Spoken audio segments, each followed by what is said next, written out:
Hey Divine Ones, I'm Jerome Braggs, the intuitive that helps you self-love your way to a well body and a delicious life. Today's video, I want to continue the conversation where we were talking about behavior patterns that make us sick or that disconnect us from the energy of our soul, that disconnect us from our wholeness, our true selves. And I want to talk about a little bit about where I've learned about where we get those from, right? What's the root of the beginning of those patterns? Like, where did we develop these patterns from? Why do we have them? And I want to use my own. So I talked in the last video about how one of the biggest patterns that I had that I am in recovery in now is being an overgiver and an underreceiver, and how that behavior pattern really led me to feeling exhausted and unfulfilled in my life chronically for years. And that energy created disease in my body eventually. Well, a part of my healing was really understanding the root cause of it so that I could stop it. Well, the root cause of many of our behavior patterns are our families, our environments in which we grew up in. Our families are the first classrooms we enter in as souls. They are the first classrooms. And our caregivers, whether our caregivers are our parents, whether they are our grandparents, whether they're adopted parents, whether they're aunts and uncles, whoever, brothers or sisters, whoever was in charge of caring for us and raising us, they are our teachers. And what we learn from them most of all is how to either embody, express, and nourish the love that we are, right? Remember, love is the energy of the soul. So we're learning in these family systems either how to embody our soul, how to express the fullness of our soul, and how to nourish our soul, or we learn how to disconnect from our soul, how to suppress our soul, and how to starve it in some way. And most families, we get a mixture of both. We get a mixture of both. Some of the things we get from our families actually help us embody, express, and nourish the truth of ourselves, the energy of our soul. Some of the things don't, right?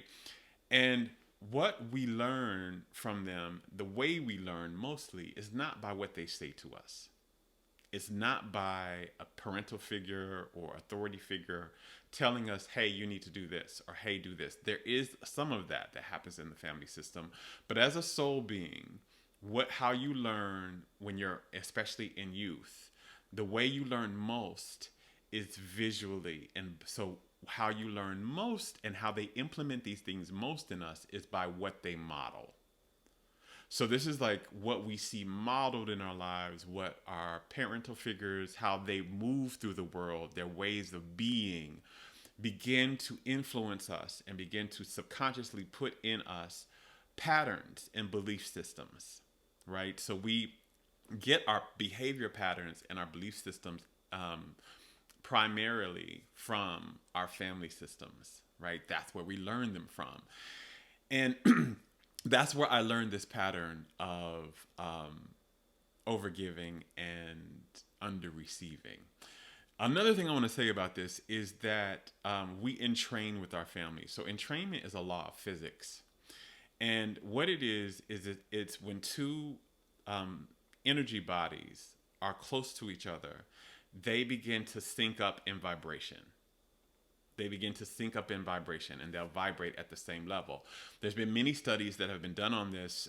This is when you can see two people that are walking together, their steps will eventually sync up.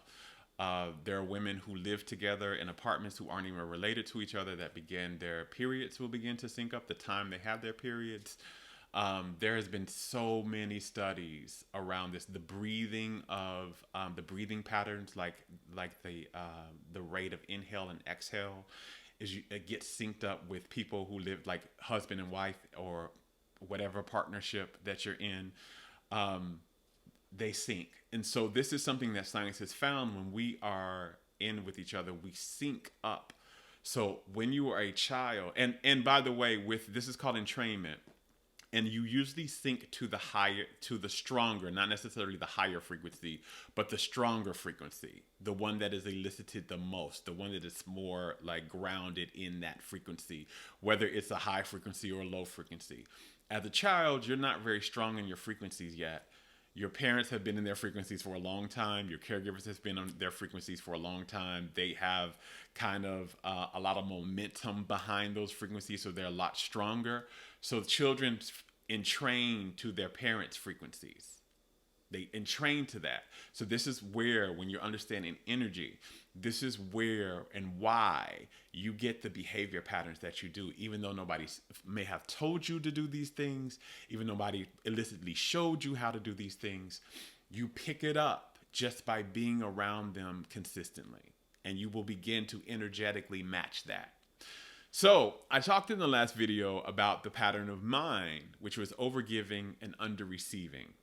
I was constantly giving out, constantly showing up, people pleasing, bad boundaries, always showing up for others in all of my relationships and never receiving back, especially not at an equal level. Well, I got that from my parents. As I began to do my healing work and really look at and become aware of what the root causes of things were, I got this from my parents.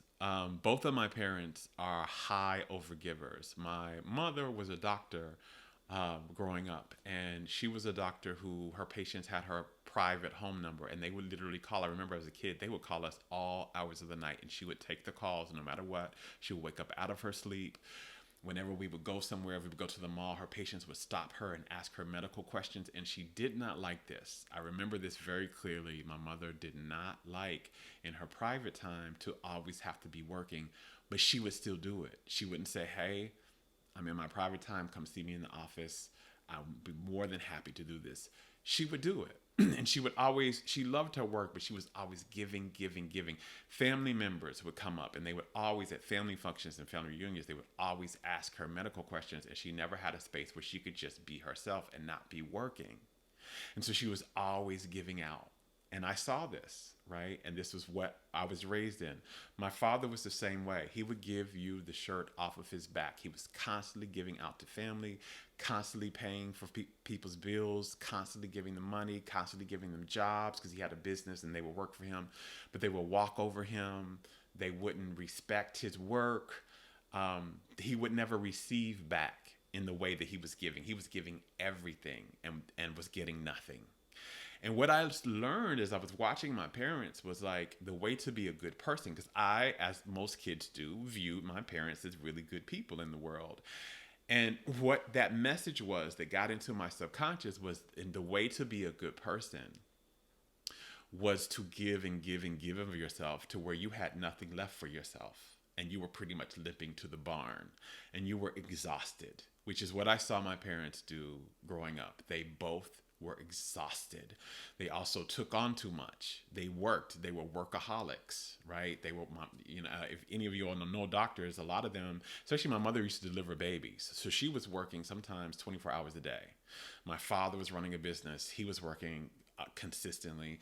And so with all of this, it was just draining the energy, always working, always giving of your energy and not replenishing. Like, I didn't have examples of people replenishing their energy. I didn't have examples of people receiving.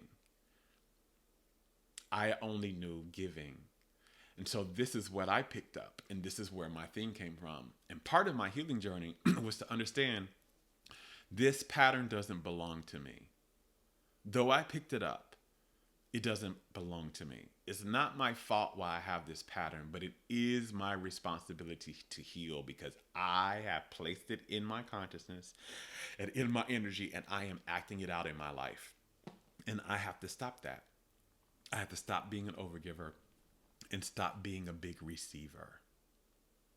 And that doesn't mean I won't give, and that doesn't mean I won't show up, but that I won't give in a way that negatively affects my happiness and negatively affects my energy and negatively affects my health. And that's where I am now. And I'll be talking a little bit more about this in the next video, but I wanted to share a little bit about that. Our families are our first classrooms where we're learning either to connect with our soul or disconnect from it. And I hope this has been some type of aha for you. Until the next video, I love you. Now go love yourself.